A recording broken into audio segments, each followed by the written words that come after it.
శ్రీమాత్రే నమః. శివాయ గురవే నమః. ముందుగా మనము శ్లోకంలో ఇంకా నామావళిలో ఎలా ఉచ్చరించాలి అంటే ఎలా పలకాలో తెలుసుకుందాము. శ్లోకంలో చిదగ్నికుండ సంభూత దేవకార్య సముద్యత అనేసని వస్తుంది. ఇప్పుడు ఎలా పలకాలి? చిదగ్ని కుండ సంభూత. ఇది 8 అక్షరాల నామం అండి. ఇప్పుడు ఇందులో ఒత్తులు దీర్ఘాలు చూస్తే కనుక శ్లోకంలో చి అనేది అంటే చాకు గుడి వచ్చింది. అంటే దీన్ని తేలికగా పలకాలి చి అనేసని. దగ్ని ఇక్కడ దా తర్వాత జ్ఞి వచ్చింది కదా, దీన్ని సంయుక్తాక్షరం అంటారు. ఇక్కడ గాకారానికి నా ఒత్తు ఉంది.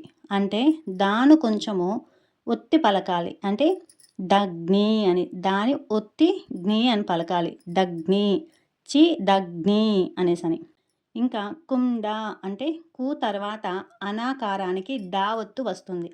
ఇది ముక్కుతో పలికే ఒక అనునాసిక ధ్వని. కుండ అనేసని. చి దగ్ని కుండ.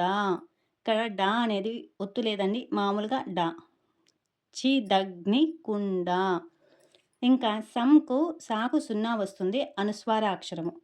భూ అంటే బా మహాప్రాణ అక్షరము. బాకు కొమ్ము దీర్ఘం ఉంది. గాలిని బయటికి వదులుతూ భూ అనేసని పలకాలి.